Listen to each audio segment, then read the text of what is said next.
ETV YouTube ఛానల్స్లో మీ వ్యాపార ప్రకటనల కోసం ఈ నంబర్కి కాల్ చేయండి.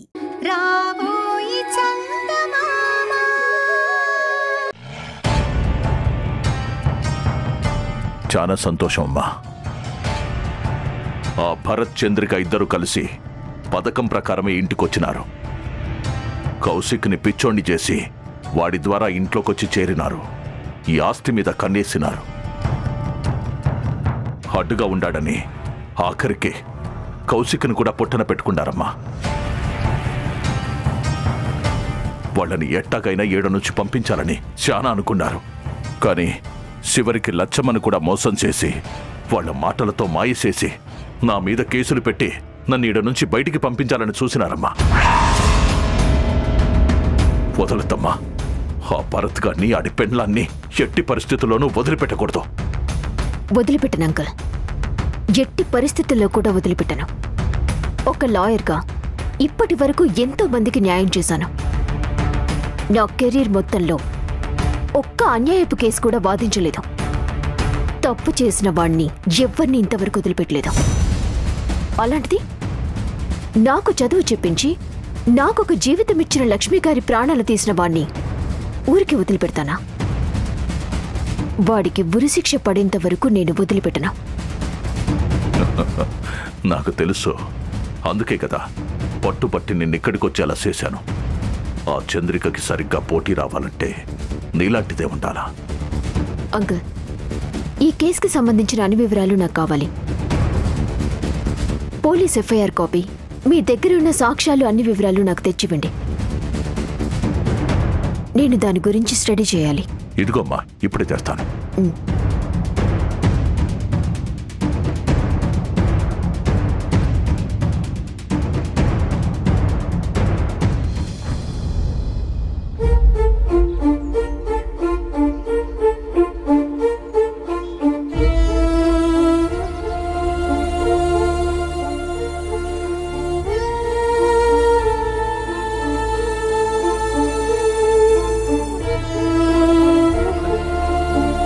కౌశిక్, నీతో కలిసి 7 అడుగులు నడవాలి అనుకున్నాను.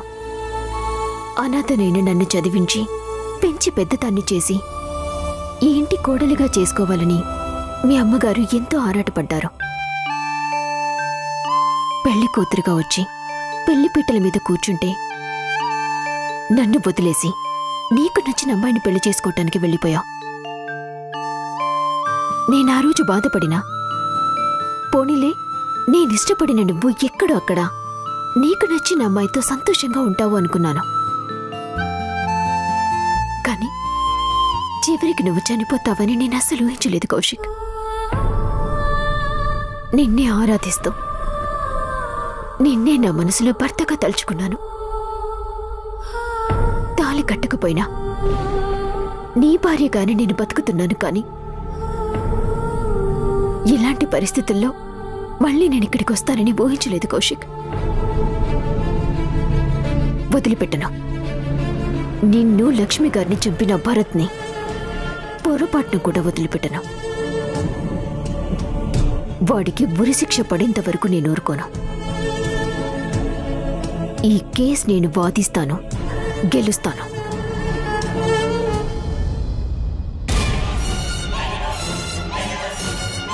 అమ్మా వైశాలి,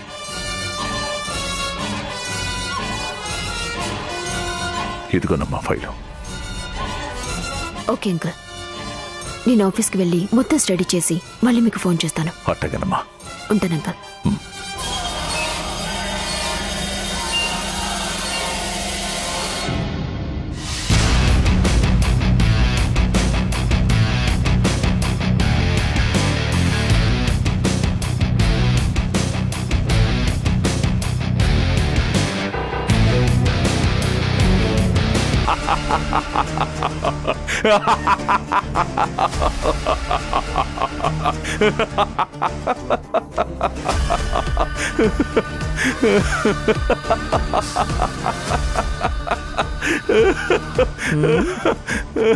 ఏమైనాదిరా? ఏందట్ట నవ్వుతా ఉండవు? ఏమైనాదో మాకు కూడా చెప్తే మేము కూడా నవ్వుతాం కదా. ఏమైంది నాన్న? నువ్వు అంతలా నవ్వుతున్నావంటే ఏదో మంచి విషయం అయి ఉంటుంది. ఇందా ఈ మజ్జిగ తాగు.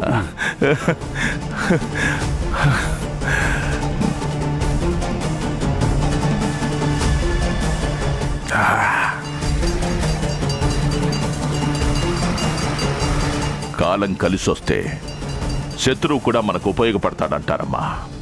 ఇప్పుడు మన విషయంలో అదే జరుగుండాది.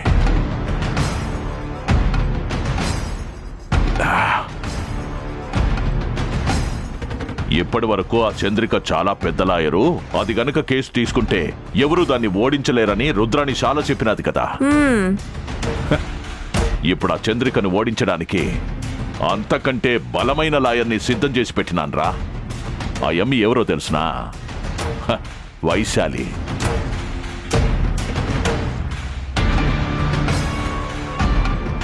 వైశాలి అంటే మన కౌశిక్ని పెళ్లి చేసుకోవడానికి సిద్ధపడి ఉండదే ఆయమ్మేనా?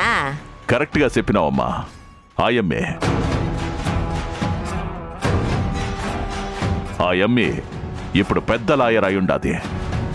ఎంత పెద్ద కేసునైనా చాలా సులభంగా గెలుస్తుందనే మంచి పేరుండాది. ఇప్పుడు చంద్రికకి పోటీగా ఆ యమ్మిని నిలబెడతా ఉండాను. ఇక మన కేసు గెలిచినట్టేనమ్మా. అదేంటిరా అయ్యా? అయినా ఆ ఎమ్మికి అసలు మన కుటుంబం మీదనే కోపం ఉండాది కదా.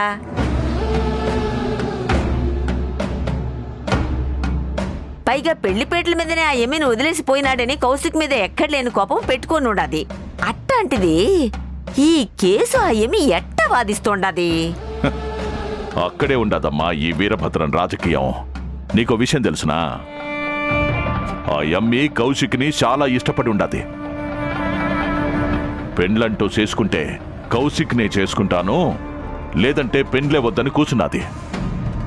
కౌశిక్ పెండ్లి పీటల మీద ఆ యమ్మిని వదిలేసి మౌనికని పెండ్లి చేసుకోవడానికి పారిపోయినాడు.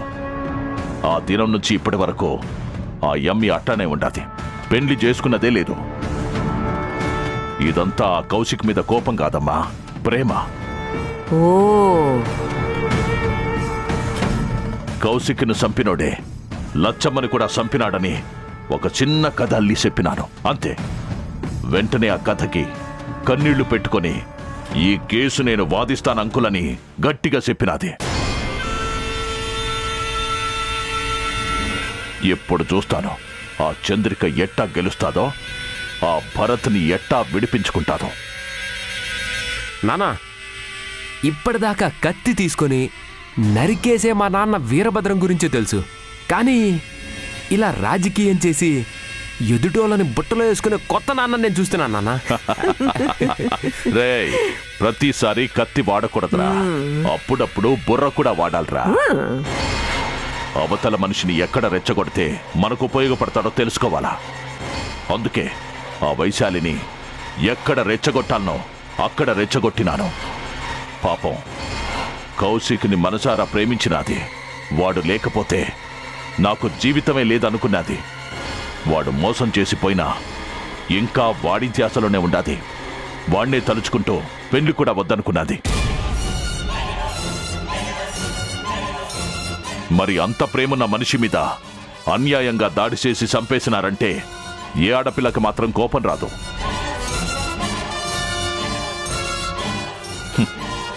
ఆడది దేన్నైనా సహిస్తదేమో గాని తనని ప్రేమించినోడి మీద ఈగ వాలినా తిరగబడతాది.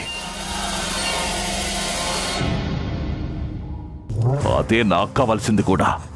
అందుకే ఆ భరత్ మీద ఎన్ని చెప్పాలనో అన్ని చెప్పేసిన.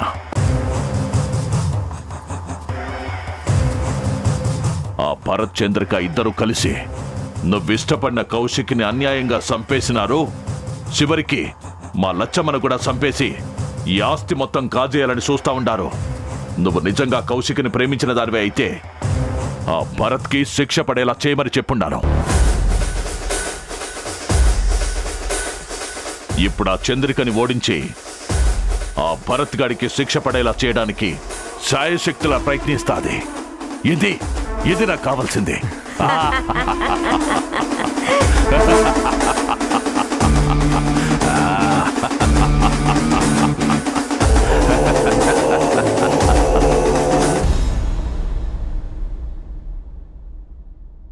అత్తయ్య, నేను బయటికి వెళ్ళొస్తాను.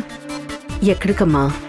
ఏం లేదు అత్తయ్య, ఒకసారి బార్ కౌన్సిల్ దాకా వెళ్ళొస్తాను. ఈ కేసు వాదించడానికి ఇక్కడ ఎన్రోల్ అవ్వాలి కదా, ఆ వివరాలు అవి మాట్లాడొస్తాను. సరే, జాగ్రత్త. నమస్కారం అమ్మా. నమస్కారం. మీరు? నా పేరు లాయర్ విశ్వనాథ్. మీతో కాస్త మాట్లాడాలని వచ్చాను. రండి, కూర్చోండి. కూర్చోండి.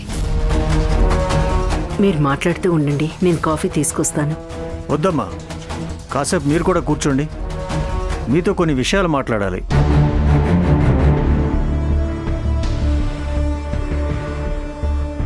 ఏంటో చెప్పండి సార్. ఈ కేసు మీరు వాదించాలని డిసైడ్ అయినట్టున్నారు.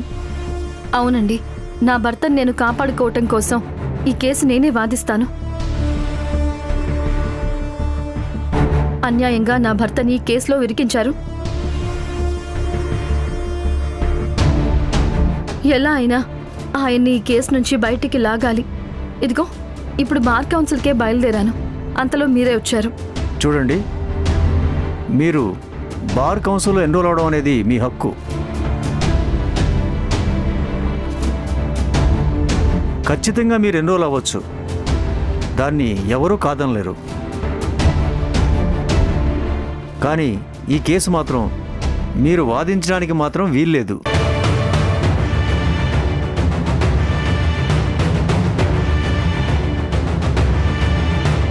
అదేంటండి, ఎందుకలా అంటున్నారు?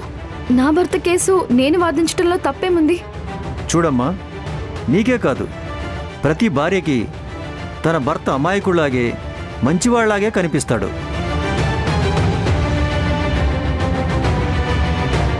ఈ సీమలో ఎన్నో హత్యలు జరుగుతూ ఉంటాయి. కొంతమంది నిర్దోషులు దోషులు అని కోర్టు గుమ్మం ఎక్కుతూ ఉంటారు.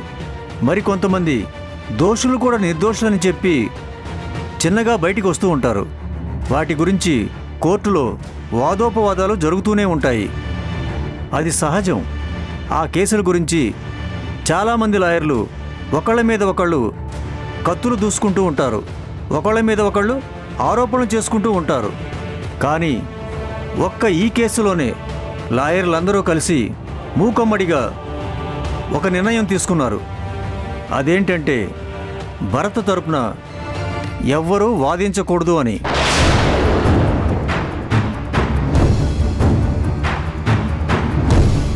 అదేంటండి అలా అంటారు? ఎవరూ వాదించకపోతే ఈ కేసు నడిచేదెలా? నా కొడుకు నిర్దోషిగా బయటికొచ్చేదేలాగా? చూడమ్మా, మీ కొడుకు మీకు మంచివాడు నిర్దోషి అన్న విషయం మీరు మర్చిపోండి. ఆ స్పాట్లో దొరికినంత మాత్రాన ఆయన హత్య చేశాడని మీరెలా చెప్తారు? ఒక అమాయకుడికి శిక్ష పడుతూ ఉంటే మీరందరూ కలిసికట్టుగా ఉండి అతనికి సహాయం చేయకూడదు అని నిర్ణయించుకోవటం అనేది నిజంగా చాలా తప్పు.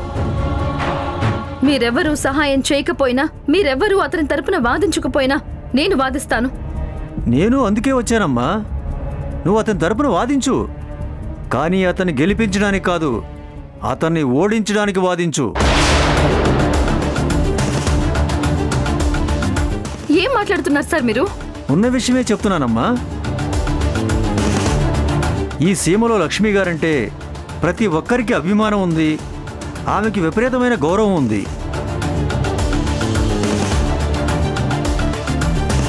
ఆవిడ చేతుల మీదుగా ఎంతోమందికి విద్యాదానం చేసింది, ఎంతోమంది జీవితాలు నిలబెట్టింది.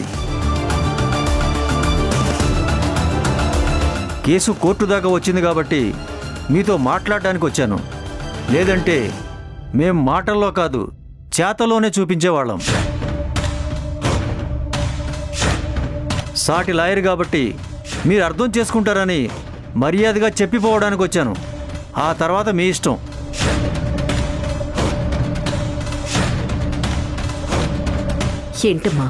ఏంటమ్మా ఇలా మాట్లాడుతున్నారు? న్యాయం కోసం పోరాడుతూ ఉంటే సపోర్ట్ చేయాల్సింది పోయి ఇలా వ్యతిరేకంగా మాట్లాడుతున్నారేంటి? అత్తయ్య, అది లక్ష్మి గారి మీద వాళ్ళందరికీ ఉన్న ప్రేమ. ఇప్పుడు మనం చేయాల్సింది ఈ హత్య చేసింది భరత్ గారు కాదు, వీరభద్రం అని అందరికీ నిరూపించాలి. కానీ ఎలాగా? అందరూ ఇంత మూర్ఖంగా మాట్లాడుతుంటే ఎలా నిరూపించగలుగుతాం? వాళ్ళందరూ అబద్ధాన్ని నిజం అనుకుని భ్రమపడుతున్నారత్తయ్య. మనం నిజమేంటో వాళ్ళందరికీ తెలిసేలా చెయ్యాలి. ఆ వీరభద్రానికి శిక్ష పడేలా చేస్తే అప్పుడు ఇప్పటి వరకు భరత్ గురించి నోటికొచ్చినట్టు వాగిన ఈ మనుషులే రేపు నిజం తెలిసిన తర్వాత అందరూ వచ్చి మనకి క్షమాపణలు చెప్తారు. ఇలాంటి సవాళ్లను ఎదుర్కోవటానికి నేనెప్పుడూ సిద్ధంగానే ఉంటానత్తయ్య. మీరేం కంగారు పడకండి.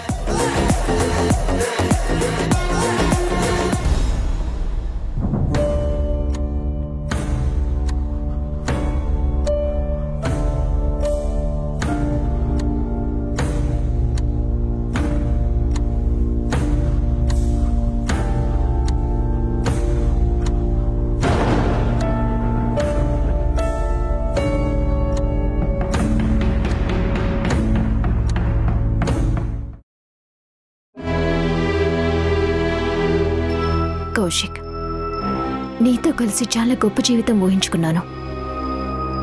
నాలాంటి దానికి ఈ ఇంటి కోడలు అయ్యే అవకాశం ఉందో లేదో అని నేననుకుంటే మీ అమ్మగారు వచ్చి నువ్వు మా ఇంటి కోడలివి కావాలమ్మా అంటూ అడిగారు. ఆ దేవతే వచ్చి నాకు వరం అందించినట్టుగా నేను సంతోషపడ్డాను.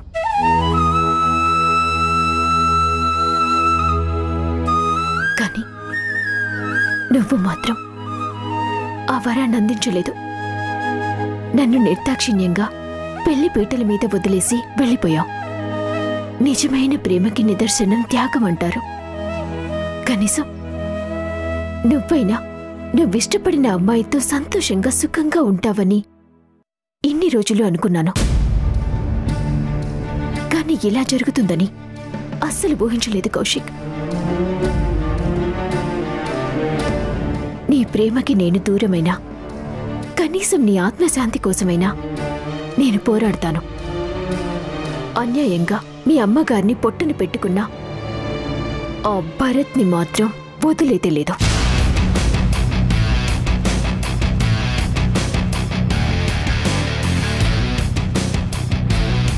అమ్మా వైశాలి. అంకుల్, మీరా? రండి అంకుల్, కూర్చోండి.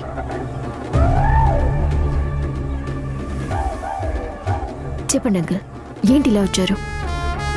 అదేనమ్మా, లచ్చమ్మ పోయిన దగ్గర నుంచి నా మనసులో లేదు. అన్యాయంగా చంపేశారమ్మా. నేను కౌశిక్కి మారుతండ్రినైనా ఏ రోజు అట్టా చూసిందే లేదు. చదువుకున్న ఎమ్మి మన ఇంటి కోడలైతే ఇంటి పెత్తనమంతా ఎమ్మే చూసుకుంటాది. నువ్వు నేను ప్రశాంతంగా ఉండొచ్చని లచ్చమ్మతో చెప్పిందే నేను.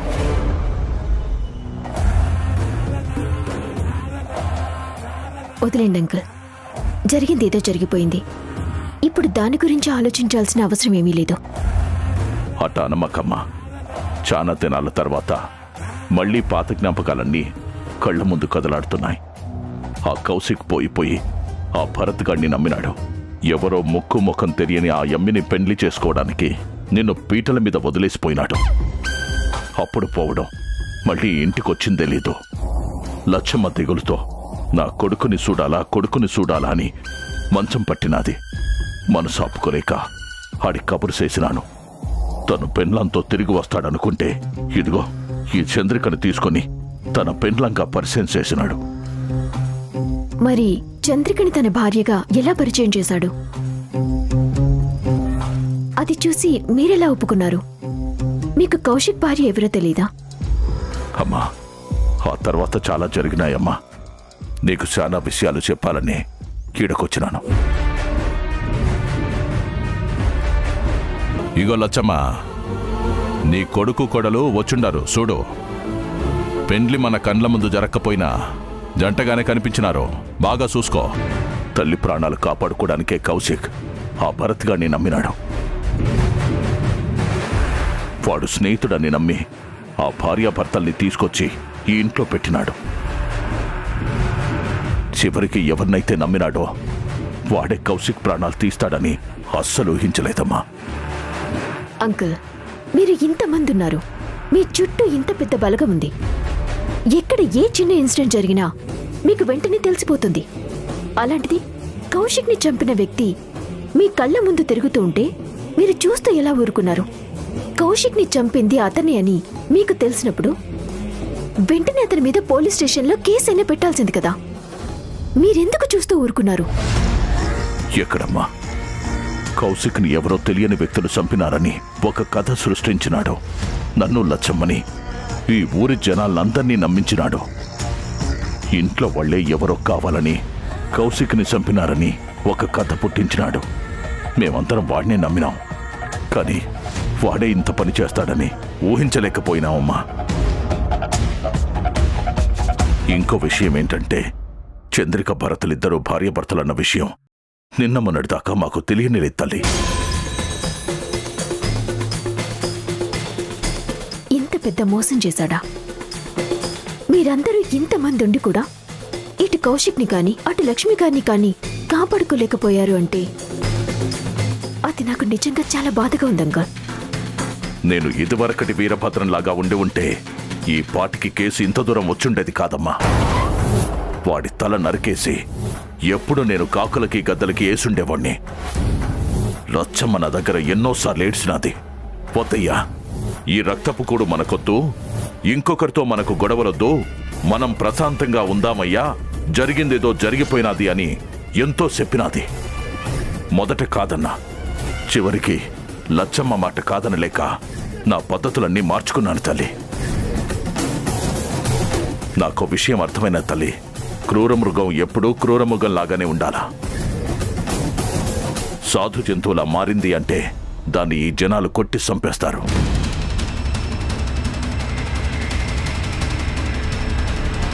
నేను ఇదివరకటి వీరభద్రంలా ఉండి ఉంటే ఈరోజు లచ్చమ్మ కౌశిక్ బ్రతికుండేటోళ్ళు. బాధపడకండి అంకల్, బాధపడకండి. మీరు వదిలిపెట్టినా ఆ భరత్ని మాత్రం నేను వదిలిపెట్టను. వాడికి ఎలా అయినా సరే శిక్ష పడేలా చూసుకునే బాధ్యత నాది. మీరు చూస్తూ ఉండండి. మీ కళ్ళ ముందే వాణ్ణి ఉరిక బొమ్మికిస్తాను. నిజంగానమ్మా? నిజంగా నువ్వట్టా చేసినావంటే నీకు జీవితాంతం రుణపడి ఉంటాను తల్లి.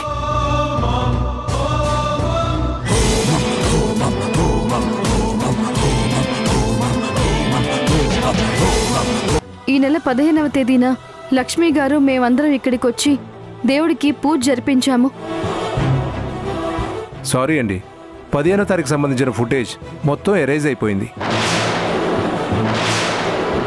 హార్డ్ డిస్క్ ప్రాబ్లం వచ్చింది, అది ఓపెన్ అవ్వట్లేదు. మీరు పొద్దున్న లేస్తే ఈ దేవుడి సమక్షంలో ఉంటారు.